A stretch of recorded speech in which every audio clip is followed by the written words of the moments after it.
পড়ে পালিয়ে এসেছে বাংলাদেশ থেকে শুধু হিন্দু হওয়ার কারণে। মোদিজি তাদেরকে নাগরিকত্ব দিয়ে দিতে চান, সিএ লাগু করেছেন, ইনি তার বিরোধিতা করছেন। ইনি বলছেন রামনবমী আমি গোটা রাস্তা দেখতে দেখতে আসছি, গোয়ালতোড়, সারাঙ্গা, খাতড়া পুরো রাস্তা ভগবান রামের ছবি আর ধ্বজ টাঙানো আছে চারিদিকে। বলছে রামনবমী যারা পালন করে তারা দাঙ্গা দিবস পালন করেছে। কোনো অন্য ধর্মের লোক বলেনি, কোনো মুসলমান, শিখ, খ্রিস্টান, জৈন বলেনি। মমতা ব্যানার্জি বলছে দাঙ্গা ডে হচ্ছে রামনবমীর দিন। সহ্য করবেন আপনারা? মুসলমান এলাকায় গিয়ে বলছে বিজেপি সিএ করেছে, এরপরে এনআরসি করবে, তাড়িয়ে দেবে।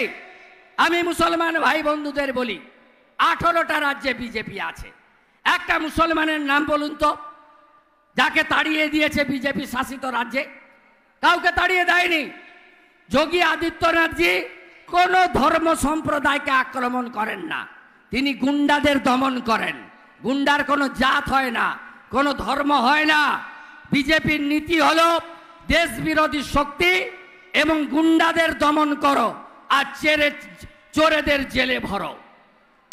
গতকাল কেজরিওয়াল বাবু, যিনি মদ বিক্রি করে টাকা ঝেড়েছিলেন, জেলে গেছিলেন, মাফলার বাবু, কেজরিওয়াল বাবু বেরিয়ে সাংবাদিক সম্মেলন করে বলছেন বিজেপি যদি ক্ষমতায় আসে মমতা ব্যানার্জিকে জেলে পুরবে। আমি অরবিন্দ কেজরিওয়ালের মুখে ফুল চন্দন পড়ুক, আমরা সবাই চাই। চান তো? চান তো পিসি জেলে যাক? চান তো? চান তো আপনারা? তা কেজরিওয়াল কাল সেটা বলে দিয়েছে। আমি ভগবানের কাছে প্রার্থনা করি ওর মুখে ফুল চন্দন পড়ুক, খুব তাড়াতাড়ি এই কাজটা হোক, বাংলা একটু মুক্তি পাক, বাংলার লোকরা শান্তিতে থাকুক, চুরিটা বন্ধ হোক। পিসি কি বলছে? আমি রেশন দিই, আমি রেশন দিই। মোদিজি 82 কোটি লোককে বছরে 2 লক্ষ কোটি টাকা খরচ করে বিনা পয়সায় রেশন দিচ্ছেন। 7 কোটি জনগণ পশ্চিমবঙ্গের পান। বলছে আমি রেশন দিই। বলছে আমি জল দিই। 8000 কোটি টাকা নরেন্দ্র মোদিজি দিয়েছেন পশ্চিমবঙ্গে নলবাহিত জল দেওয়ার জন্য। কর্মসূচির নাম জল জীবন মিশন। আপনাদের একটা গ্রামে জল গেছে? একটা গ্রামে জল গেছে? একটা গ্রামে জল গেছে? একটা করে নলকূপ আমি দেখতে দেখতে এলাম, 40টা করে হাঁড়ি আর বালতি নিয়ে মারা দাঁড়িয়ে আছে। 13 বছর মুখ্যমন্ত্রী করার পরে মানবাজার, বান্দোয়ান, বড়বাজার, পুরুলিয়া, বাঁকুড়ার জঙ্গলমহল জল চাইছে। এর থেকে বড় লজ্জা আর কিছু হতে পারে? গোটা ভারতবর্ষ একটু এগিয়ে গেলে তো জামশেদপুর 50-60 কিলোমিটার, ওখানে তো আমাদের সরকার নেই। আপনি যান, সব গ্রামে জল আছে, জল নেই। মিথ্যে কথাগুলো বলছে। বলছে তৃণমূল বাড়িতে আসছে জানেন, 3টা করে লোক তো নেই, 3টা করে জিনিস নিয়ে আসছে। 3টে জিনিস দিচ্ছে আপনাকে। একটা হলো মানি ব্যাগ দিচ্ছে একটা, তাই তো? ওটার দাম 3 টাকা। 3 টাকা দামের একটা মানি ব্যাগ, সেখানে একটা মমতা ব্যানার্জির ছবি আছে আর একটা ভাঁড় আছে, বলছে লক্ষ্মী ভাণ্ডার। 3 টাকা দামের একটা মানি ব্যাগ আর একটা দেশলাই দিচ্ছে, জোড়া ফুল মার্কা দেশলাই। আর একটা আবাস যোজনার ফর্ম, তাতে একটা নাম্বার আছে, বলছে এই নাম্বারে রেজিস্ট্রেশন করলে তোমরা ঘর পেয়ে যাবে। কবে পাবে? ডিসেম্বর মাসে পাবে, মানে ভোটটা নিয়ে নেওয়ার পরে। টাটা বাই বাই নেওয়ার পরে। আর তৃণমূলের চিটিংবাজ একটা সংস্থা আছে, 400 কোটি টাকা আপনাদের ঝেড়ে ওদেরকে পেমেন্ট করেছে। আইপ্যাকের লোকেরা যেখানে যেখানে ভোট হচ্ছে তার ঠিক 2 দিন আগে চা দোকানগুলোয় সকালবেলা খবর কাগজ পড়তে লোক যায়। খবর কাগজের ভিতরে একটা কাগজ পাঠাচ্ছে, বলছে বিজেপি যদি 35টা আসনে যেতে 3 মাসের মধ্যে লক্ষ্মীর ভান্ডার বন্ধ হয়ে যাবে। মাগো, এই লক্ষ্মীর ভান্ডারের স্কিমটা মমতা ব্যানার্জির নয়। আসামে প্রথম চালু করে বিজেপি, সর্বানন্দ সোনোয়াল। হেমন্ত বিশ্ব শর্মা 2500 টাকা করে দেয় এখনো। চালু করেন শিবরাজ সিং চৌহান, আগের মুখ্যমন্ত্রী, 1500 টাকা করে দিতেন। কর্মসূচির নাম লাডলি বহিন, এখন মোহন যাদব দেয় 3000 টাকা করে। মাগো, বিজেপি যেদিন রাজ্য সরকারে আসবে তার পরের মাসের 1 তারিখে আপনার অ্যাকাউন্টে 3000 টাকা ঢোকাবে বিজেপি। 3000 টাকা ঢোকাবে। সাথে সাথে বার্ধক্য ভাতা, বিধবা ভাতা, দিব্যাঙ্গ ভাতা, তফসিলি ভাতা এবং জনজাতিদের ভাতা 1000-এর বদলে 3000 টাকা করে আমরা দেব। রাজস্থানে ভজনলাল শর্মা 450 টাকার গ্যাস দেয়, আমরা তাই দেব। আমাদের ছত্তিশগড়ে জনজাতি মুখ্যমন্ত্রী বিষ্ণুদেব সাই 3100 টাকা কুইন্টাল ধান কেনে, আর উত্তরপ্রদেশের যোগী আদিত্যনাথজি 6000 টাকা পিএম কিষানের সঙ্গে আরো 6000 টাকা যুক্ত করে বছরে 12000 টাকা কৃষকদের দেয়। বিজেপিকে যেদিন রাজ্যে আনবেন আমরা এখানেও এগুলো চালু করব। আমরা চালু করব আয়ুষ্মান ভারত, একমাত্র রাজ্য এই রাজ্যে আয়ুষ্মান ভারত চালু করতে দেয়নি। আপনার যখন অসুখ হয়, বাড়ির লোকের যখন দুরারোগ্য ব্যাধি হয়, ক্যান্সার হোক, কিডনি প্রতিস্থাপন হোক, হার্টের অপারেশন হোক, বড় বড় 1.5 লাখ 2 লাখ 4 লাখ খরচ, আপনি যখন স্বাস্থ্যসাথীর কার্ড নিয়ে যান, কোনো নার্সিংহোম নেয়, কেউ নেয় না, বলে ক্যাশ না কার্ড। ক্যাশ হলে অ্যাডমিশন, কার্ড হলে বলে বেড নাই, তাই তো? আর এই কার্ডটা যখন আপনি সিএমসি ভেলোরে, মুম্বাই টাটা ক্যান্সার হসপিটালে, জামশেদপুরের বড় হসপিটালে, এইমসে নিয়ে যান, এই স্বাস্থ্যসাথীর কার্ড চলে? চলে না। স্বাস্থ্যসাথীর কার্ড চলে না কোথাও। তাই আমরা আয়ুষ্মান ভারত 5 লক্ষ টাকা পর্যন্ত বিনা পয়সা চিকিৎসা, মোদিজি স্কিম গোটা দেশ পাচ্ছে। বাংলাতেও বিজেপিকে জেতালে আমরা চালু করার প্রতিশ্রুতি আপনাদের কাছে দিতে চাই। আজকে মানবাজারের অঞ্চলে অঞ্চলে, বাড়িতে বাড়িতে বেকার যুবকরা বাইরে চলে গেছে। আগে ঝাড়খণ্ড, বিহার, অবিভক্ত বিহার, অবিভক্ত উত্তরপ্রদেশ, অবিভক্ত মধ্যপ্রদেশ, উড়িষ্যা থেকে পশ্চিমবঙ্গে লোক কাজে আসতো দলে দলে লোক। আজকে আমাদের রাজ্য থেকে দলে দলে যুবকরা বাইরের রাজ্যে কাজে চলে যাবে কেন? এই রাজ্যে নেত্রী বটে, শিল্প বাগান গুজরাটে, একটা কারখানা করতে পারেনি, শিল্প আনতে পারেনি, বেকারত্ব চরমে, কর্ম বিনিয়োগ কেন্দ্রে তালা, 2 কোটি বেকার। সব সভাতে হাত ছুঁড়ে ছুঁড়ে বলে এই বিরোধীরা, তারা কেস করে চাকরি আটকে দিয়েছে। এই মিথ্যাবাদী মুখ্যমন্ত্রীকে প্রশ্ন করবেন না। মিউনিসিপাল সার্ভিস কমিশনে কেস নেই, কোঅপারেটিভ সার্ভিস কমিশনে কেস নেই, পাবলিক সার্ভিস কমিশনে কেস নেই, স্টাফ রিক্রুটমেন্টে কেস নেই, পুলিশ রিক্রুটমেন্টে কেস নেই। নিয়োগ হয় না কেন? আপনি এমপ্লয়মেন্ট ব্যাংক যুবশ্রী চালু করেছিলেন, কোন বেকার ছেলে 1,500 টাকা বেকার ভাতা পান? নাম বলতে পারবেন? একটা চাকরি দিতে পারেনি। ভাতা, ভিক্ষা, ভর্তুকি। 21,000 নতুন মদের দোকান, 8,200 স্কুল বন্ধ করেছে। 8,200 স্কুল। এবছর মাধ্যমিক পরীক্ষায় আপনার বাড়ির ছেলে মেয়ে যাবে কোথায়? সরকারি স্কুলের বাইরে আপনার যাওয়ার জায়গা নেই। মুখ্যমন্ত্রীর বাড়ির ছেলে মেয়েরা, বাচ্চারা ইংলিশ মিডিয়ামে পড়তে যায়, তাদের টাকা আছে। আপনি যান সরকারি প্রাইমারি স্কুল, হাই স্কুলে, আপনি বলুন 8 মাস স্কুল বন্ধ থাকে। রোদ উঠলে স্কুল বন্ধ, বৃষ্টি পড়লে স্কুল বন্ধ, ঝড় হলে স্কুল বন্ধ, শীত পড়লে স্কুল বন্ধ। বছরে 12 মাসের মধ্যে 8 মাস স্কুল বন্ধ। তাই মাধ্যমিকে এবারে 1.5 লক্ষ ছেলে মেয়ে ফেল করে গেল, কারণ আপনারা টিউশনি দিতে পারেন না। আজকে কেন স্কুল বন্ধ? শুধু মিড ডে মিলের চালটা ঝাড়বে বলে। কোভিডের সময় কেন্দ্র থেকে 9,56,00,000 কেজি মিড ডে মিলের চাল এই চোর তৃণমূল তারা চাল চুরি করেছে। মিড ডে মিলের চাল এই তৃণমূলকে সরাতে হবে। দিনের কাজে বলছে বাড়ি করবে, আপনারা এদের দড়ি দিয়ে বাঁধবেন, বলবেন 40 লক্ষ বাড়ি দিয়েছে মোদিজি। কেন এখনো আমাদের জনজাতি, কুর্মী, তফসিলি গ্রামের মানুষ থাকে এই এলাকায়, সমস্ত বাড়ি কাঁচা বাড়ি, কেন বাড়ি হয়নি? 45,000 কোটি টাকা নরেন্দ্র মোদী দিয়েছে। আর বিভিন্ন সমাজ সম্প্রদায় জাতি কি অবস্থায় আছেন আপনারা? ওবিসি হিন্দুরা ঘুমাচ্ছেন নাকি আপনারা? মন্ডল কমিশন কুর্মীদেরকে ওবিসি দিয়েছিল।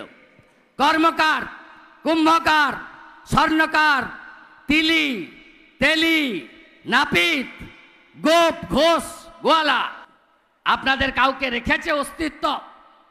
ওবিসি বি করে দিয়েছে এই মুখ্যমন্ত্রী। আর একটা বিশেষ সম্প্রদায়ের 98% লোককে ওবিসি এ করে দিয়ে আপনাকে মন্ডল কমিশন সংবিধান যে অধিকার দিয়েছিল কেড়ে নিয়েছে। কুর্মী সমাজ, আমি বলেছি বলরামপুরের মিটিংয়ে ওবিসি মোর্চার সম্মেলনে, অজিত প্রসাদ মাহাতো বাবু আপনি কেন দাঁড়িয়েছেন জানি না, আমরা জানি না, তৃণমূলকে সুবিধা করার জন্য। তার কারণ পঞ্চায়েত ভোটের আগে ভাইপো এসেছিল জঙ্গলমহল সহ রাজ্যের জায়গায়, নাম দিয়েছিল নবজোয়ার। ওই নবজোয়ারের সময় কুর্মী সমাজের লোকেরা তারা আটকে ছিল তাদের দাবি নিয়ে যে আমাদের এসটি করতে হবে, মুখ্যমন্ত্রী কথা দিয়েছিলেন। সেখানে দাঁড়িয়ে অন ক্যামেরা সবার সামনে ভাইপো বলেছে কুর্মীদের ভোট আমার দরকার নেই। হ্যাঁ কি না বলুন, হ্যাঁ কি না বলুন? তা কুর্মীদের ভোট যখন দরকার নাই, তাহলে কুর্মীদের ভোট তৃণমূলের লাগবে না? তাহলে কুর্মীদের ভোট যাবে কার কাছে? যারা তৃণমূলকে হারাতে পারবে, বিজেপির কাছে। তাই কুর্মীদের ভোট কাটার জন্য, অর্থাৎ তৃণমূল যাদের ভোট চায় না তাদের ভোট কাটানোর জন্য অজিত বাবু প্রার্থী হয়েছে।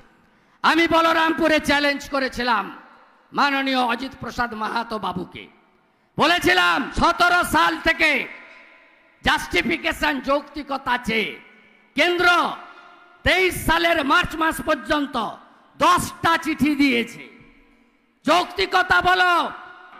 মমতা ব্যানার্জি পাঠায়নি কেন? যাতে কুর্মী আর আদিবাসী জনজাতিদের লড়াই চালু থাকে। এই জন্য তো যেভাবেই হোক আমাদের ভোট ভাগ করো, করে চোরেদেরকে রাখো। আমি এ কথা বলার পরে অজিত প্রসাদ মাহাতো আমাকে আক্রমণ করেছিলেন, চাকরি নাকি সব বাইরে চলে গেছে। আমি একটা উকিলের চিঠি দিয়েছি মাহাতো বাবুকে, তার উত্তর এখনো পাইনি।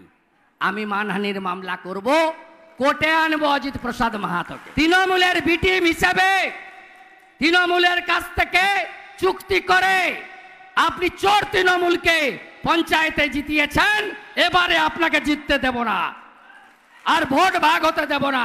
লড়াই সিধা, একদিকে চোর তৃণমূল আর একদিকে রাষ্ট্রবাদী বিজেপি। কাকে ভোট দেবেন ঠিক করুন, মাঝখানে কেউ নেই। নেপাল বাবু সম্মানীয় মানুষ, আপনি ভোটে লড়ছেন কার ভোট কাটার জন্য, কাকে সুবিধা পাওয়ার জন্য? আপনার একটা ছোট মিউনিসিপ্যালিটি জালদা, সেই মিউনিসিপ্যালিটি আপনি রাখতে পেরেছেন? আপনি লড়বেন তৃণমূলের সঙ্গে। তপন কান্দু খুন হয়েছিল যারা, আপনাদেরকে পাশে কেউ দাঁড়ায়নি। আমাদের এমপি এমএলএরা আপনার বাড়িতে গেছে তপন কান্দুর পাশে, আমি গেছি, আমরা গেছি, সবাই গেছি। আপনি আজকে ভোট কেটে চোর তৃণমূলকে সুবিধা করার সুযোগ দিতে চান। দয়া করে যারা ভোট কাটার জন্য দাঁড়িয়েছে ভোট নষ্ট করবেন না। আপনারও একটা ভোট, রাষ্ট্রপতি মহোদয়েরও একটা ভোট। আমার জনজাতি যারা মূলবাসী, এই দেশের আসল নাগরিক যারা, তাদেরকে জোহার জানাই, প্রণাম জানাই। আপনারাই এই দেশের ভিত্তি রচনা করেছেন। অরণ্য, জঙ্গল, পাহাড়, জল, জমি সবার উপরে যদি কারো প্রথম অধিকার থাকে, জনজাতিদের আছে। আমাদের প্রধানমন্ত্রী কি করেছে? বিরসা মুন্ডার জন্মদিনকে আদিবাসী গৌরব দিবস হিসেবে ঘোষণা করেছে। আপনারা কি জানেন গোটা ভারতবর্ষে যত জনজাতি অধ্যুষিত জেলা আছে, একটা করে রেসিডেন্সিয়াল স্কুল নরেন্দ্র মোদীজি করে দিয়েছেন অর্জুন মুন্ডাজির নেতৃত্বে। ক্লাস 1 থেকে 12 থাকা, খাওয়া, সুইমিং, অ্যাথলেটিক, ফুটবল, পড়াশোনা, আধুনিক শিক্ষা, জামা কাপড় তাদের সব ফ্রি করেছেন। শুনে রাখুন বন্ধু, গোটা দেশে যত জনজাতি জেলা আছে সব রেসিডেন্সিয়াল স্কুল হয়েছে একলব্য। এর জন্য ৬৪,০০০ সাঁওতালি ভাষায় দক্ষ শিক্ষক নিয়োগ হয়েছে। একমাত্র রাজ্য মমতা ব্যানার্জি, আমরা ৯টা স্কুল করতে চেয়েছিলাম। অর্জুন মুন্ডা চিঠি দিয়ে ৯টা স্কুলের জন্য জায়গা চেয়েছিল। মমতা ব্যানার্জি বলেছে টাকা দাও, আমি করব, তোমাদের জায়গা দেব না। কেন্দ্র বলেছে তোমাকে টাকা দিলে তুমি চুরি করবে, তাই তোমাকে টাকা দেব না, তুমি জায়গা দেবে, আমরা সিপিডাব্লিউডি থেকে স্কুল বানিয়ে দেব, টিচার আমরা পাঠাবো এবং জনজাতি ছেলে মেয়েদেরকে আমরা আইএস আইপিএস বানাবো, ডাক্তার বানাবো। ওটা দেশে চলছে। জনজাতিদের মধ্যে যারা অতি প্রাচীন জনজাতি, মুন্ডা সমাজ থেকে শুরু করে যারা অতি প্রাচীন, এমন ৭৫টা জনগোষ্ঠীর ৩৭,০০০ গ্রাম আছে। এই ৩৭,০০০ গ্রামকে মোদিজি দত্তক নিয়েছে, জানেন আপনারা? এ রাজ্যে করতে দেয় না। ঝাড়খণ্ডে যান, উড়িষ্যায় যান, রাজস্থানে যান, ছত্তিশগড়ে যান, গুজরাটে যান, সেখানে প্রত্যেক বাড়িতে একটা করে আধুনিক টয়লেট, নলবাহিত জল, সোলার আলো, বিনামূল্যে গ্যাস, একটা সুন্দর আদর্শ মডেল বাড়ি।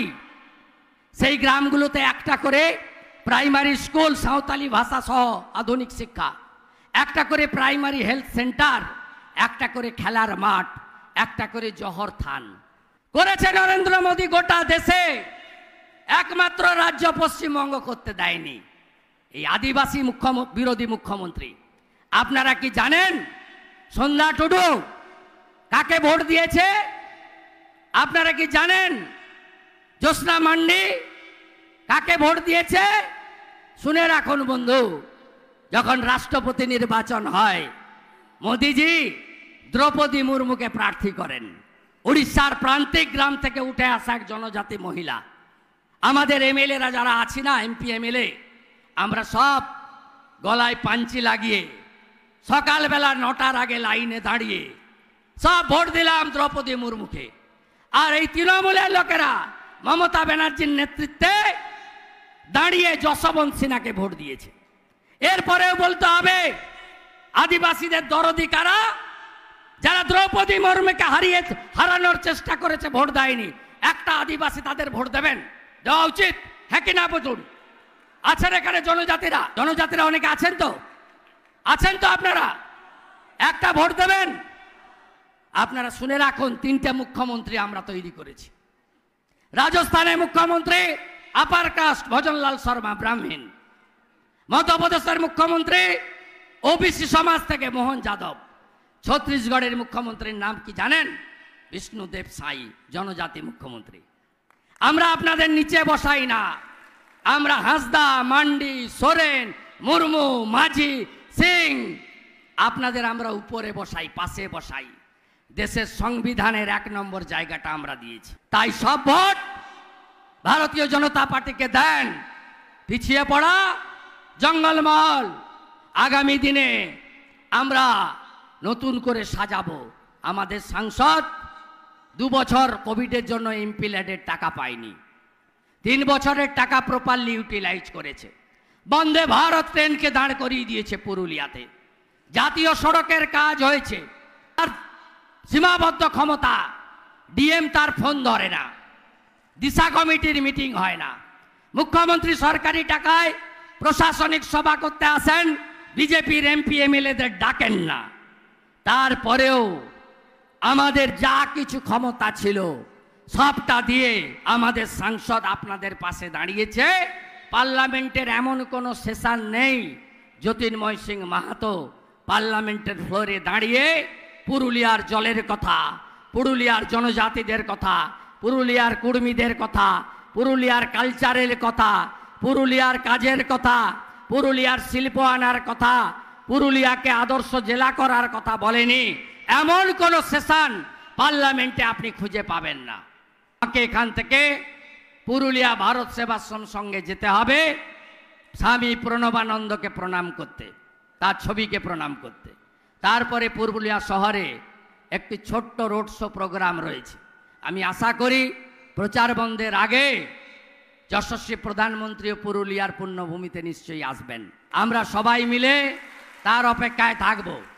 তাহলে চুক্তি পাকা, চোরেদের ভোট দিচ্ছি না, চোরেদের হারাবে বিজেপি। চোর ধরো, চোর ধরো, চোরেদের হারাতে হবে। এবং আমি আপনাকে কথা দিচ্ছি, যে বিরাট সংখ্যক আসন বিজেপি এবারে জিততে চলেছে, যে বিরাট সংখ্যক আসন, তাতে 26-এ নয় 24-এই আমরা প্রাক্তন করব। আমার উপর ভরসা আছে তো? আমাকে হারাতে গেছিল নন্দীগ্রামে, আমি হারিয়েছি তো ওনাকে। মায়েরা, সন্দেশখালির বদলা হবে তো? ও ফেক ভিডিও বানিয়েছে, ভাইপো আর আইপ্যাক দুটোকেই প্যাক করব আমরা। আইপ্যাককেও প্যাক করব, ভাইপোকেও প্যাক করব। এখানকার কয়লা বালি পুরো পাহাড়গুলো বেচে দিচ্ছে এরা। তৃণমূলের দুটো অস্ত্র, হামলা আর মামলা। এখানকার একজন নেতা বলছিলেন 26শে মার্চ হইয়া গেল, শুভেন্দু অধিকারী আইল না। এসেছি তো, 4 তারিখে বিজেপি জিতবে 400 সিট নিয়ে। জ্যোতির্ময় সিং মাহাতো 2.5 লাখ ভোটে জিতবে। আর আবার এখানে আসবো প্রথম, সেদিন 2টো করে লাড্ডু খাওয়াবো আপনাদের। আর ওই প্রাক্তন সভাধিপতি না কি ছিল একটা, ওর বাড়িতে লাড্ডুর একটা প্যাকেট পাঠাবো।